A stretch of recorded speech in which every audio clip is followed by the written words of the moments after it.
باپ اور بیٹے اور روح القدس کے نام میں آمین۔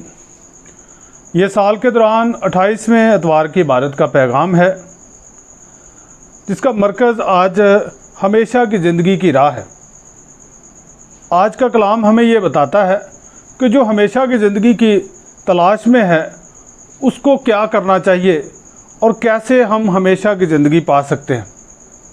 پہلی تلاوت حکمت کی کتاب اس کے 7ویں باب کی 7ویں سے 11ویں آیت میں مصنف کہتا ہے کہ حکمت کے مقابلے میں نے دولت کو ہیچ سمجھا، اور وہ کہتا ہے کہ میں نے التجا کی، میں نے فریاد کی تو مجھ پر جو ہے حکمت کی روح نازل ہوئی، اور پھر میں نے اسے ہر چیز سے اعلیٰ سمجھا، اسے دولت سے، اختیار سے اور دنیاوی تمام چیزوں کو اس کے سامنے جو ہے یہاں تک کہ سونا چاندی کو بھی مٹی کی طرح سمجھا۔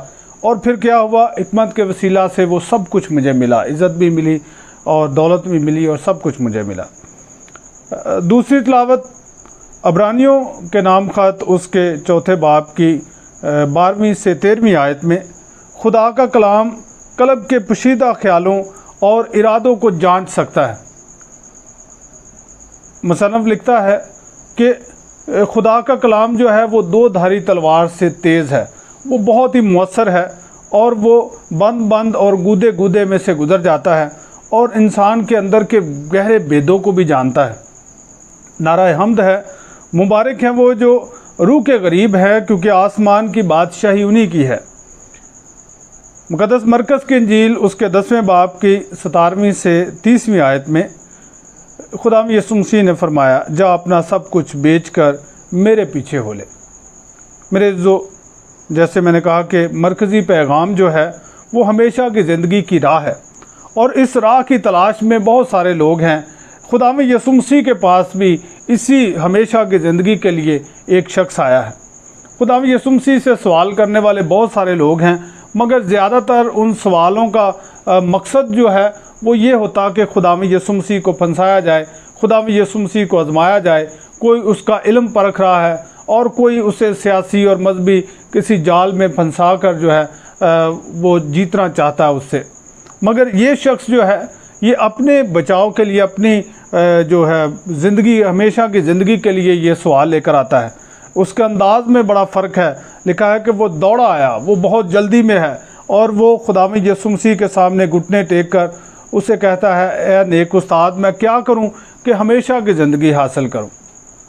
خداوند یسوع مسیح نے ایک بات واضح کی کہ جو نیک استاد ہے وہ صرف خدا ہے، خدا نیک ہے، اور خداوند یسوع مسیح اپنی الہی ذات کو نہیں بلکہ انسانی ذات کو اس کے سامنے پیش کرتے ہیں۔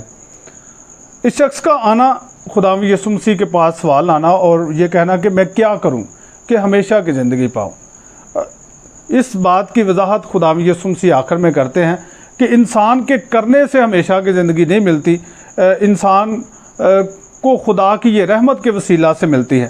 مگر انسان نے واقعی کچھ کرنا بھی ہے تو وہ کرنا ہے خدا کی رضا کو جاننا ہے۔ تو خداوند یسوع مسیح نے اسے کہا کہ تم کیا کرو کہ احکام سے تم واقف ہو، ان پر عمل کرو۔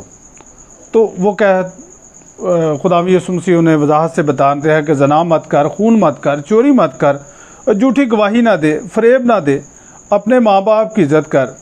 تو وہ شخص بڑی خوشی سے ان باتوں کا بیان کرتا ہے کہ اے استاد، میں لڑکپن سے ہی ان پر عمل کر رہا ہوں، یعنی ان پر تو میں لڑکپن سے ہی عمل کر رہا ہوں، اب ہمیشہ کی زندگی کی ایک طرح کی مجھے گارنٹی دی جائے کہ مجھے مل جائے گی۔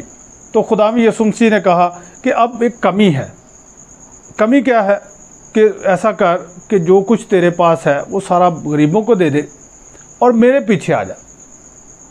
کیونکہ خداوند یسوع مسیح کی تعلیم کا مرکز صلیب ہے۔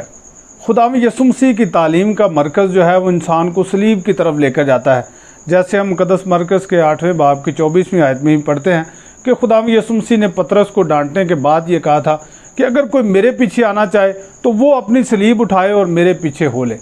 اور صلیب اٹھانے کا مطلب یہ ہے سب کچھ چھوڑ دینے کے لیے تیار ہونا، اس دنیا سے جو محبت ہے، دنیا سے جو لگاؤ ہے، اس کو چھوڑنے کے لیے تیار ہونا۔ آنے والا یہ جانتا ہے کہ جو میں کر رہا ہوں وہ ناکافی ہے۔ وہ جانتا ہے کہ موسوی شریعت مجھے ہمیشہ کی زندگی نہیں دلا سکتی، इसलिए वो सब कुछ करने के बावजूद भी मुतमिन नहीं है और वो यीशु मसीह के पास आया। खुदावंद यीशु मसीह उसे नए अहदनामे की तरफ लाते हैं, खुदा के नए अहद की तरफ लाते हैं, क्योंकि पुराने अहद में बहुत खूबसूरत बातें हैं मगर उसमें बुराई से बचने के लिए कहा गया है, बुराई से जो है वो दूर रहने के लिए कहा है। ज़ोर जो है वो ना करने पर है कि बहुत सारी चीज़ों को ना करो, जो बुराई है उसको ना किया जाए। मगर खुदावंद यीशु मसीह की तालीम हमें इस तरफ लेकर आती है कि ना करना भी अहम है मगर उससे बढ़कर करना ज़रूरी है। करने में निजात है, करने में इंसान की भलाई है और करने में ही हमेशा की ज़िंदगी है। जैसे मिसाल के तौर पर एक शख्स कहता है कि मैं नफ़रत नहीं करता, और वो एक शख्स दूसरे को कह भी सकता है कि मैं प्यार भी नहीं करता, यानी मैं आपसे नफ़रत नहीं करता मगर मैं आपसे प्यार भी नहीं करता। मगर जब करने की बात है तो फिर इन दोनों में से एक हो सकता है। कोई ये नहीं कह सकता कि मैं आपसे नफ़रत भी करता हूँ और प्यार भी करता हूँ, या तो नफ़रत हो सकती है या प्यार हो सकता है। और खुदावंद यीशु मसीह करने की बात करते हैं कि किया जाए, दूसरों की भलाई की जाए और सब कुछ अपना देकर जो है वो मेरे पीछे हो ले। सब कुछ देने से एक बात ये भी वाज़ेह होती है कि ये जो वो कर रहा था वो उसका कंफर्टेबल जोन था, जो वो कर रहा था वो आसानी से कर रहा था, उसके लिए उसे कोई मुश्किल नहीं थी, कोई प्रॉब्लम नहीं थी और वो उसको रूटीन के साथ रेगुलर कर रहा था। अब जो खुदावंद यीशु मसीह ने उसे कहा, इससे उसकी संजीदगी का अंदाज़ा होता है कि वो कितना संजीदा है। जब जैसे खुदावंद यीशु मसीह ने फरमाया कि एक शख्स है, वो एक खेत में एक ख़जाना देखता है और ख़जाना देखने के बाद वो क्या करता है, अपने घर का सारा माल बेचता है, सब कुछ बेच डालता है और उस खेत को ख़रीद लेता है। और खेत को ख़रीदने के बाद उसे पता है कि यहाँ से ख़जाना जो निकलेगा वो मेरे घर से और जो कुछ मैंने बेचा है उससे बहुत ज़्यादा है। तो इसलिए क्योंकि उसने ख़जाने को देख लिया है, वो ख़जाने पर यकीन रखता है और वो सब कुछ बेचने के लिए तैयार है।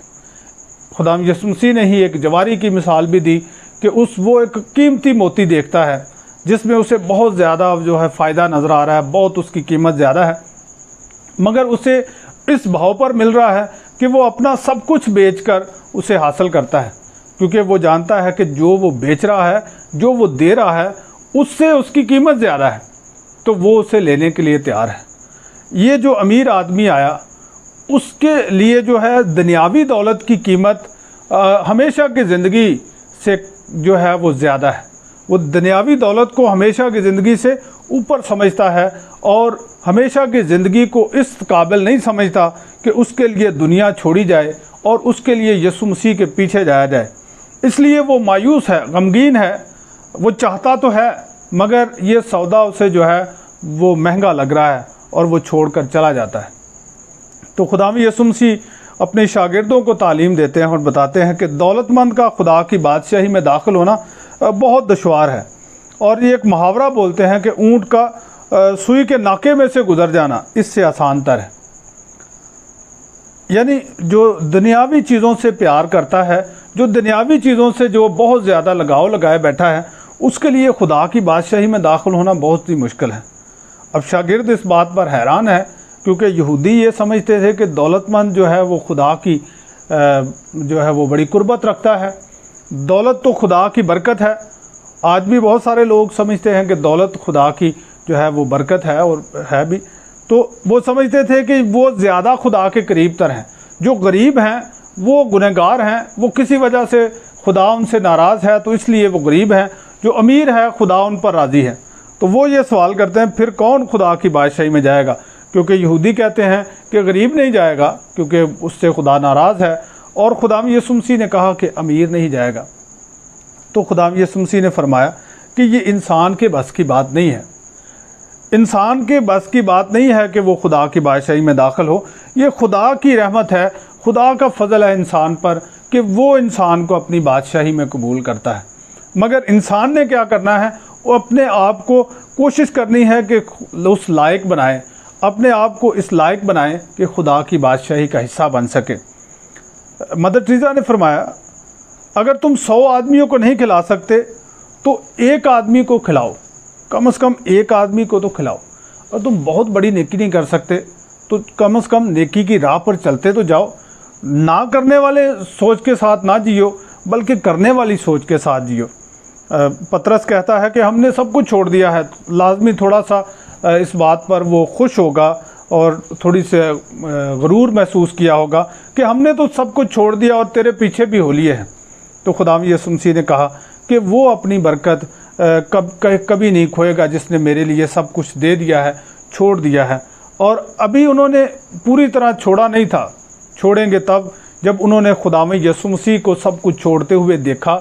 जब खुदावंद यीशु मसीह ने अपना नमूना पेश किया कि ऐसे दुनिया को छोड़ना है, तो फिर इन्होंने भी छोड़ा और वो खुदा की हजूरी में मुकद्दस के मुकाम तक पहुँचे।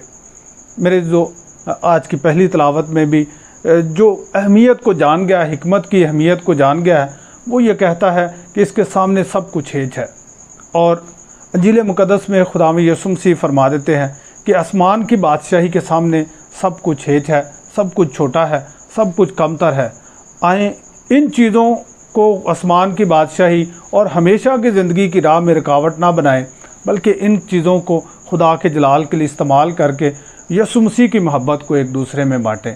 खुदावंद हमें अपने कलाम के वसीला से बरकत दे। बाप और बेटे और रूह कुदस के नाम में आमीन।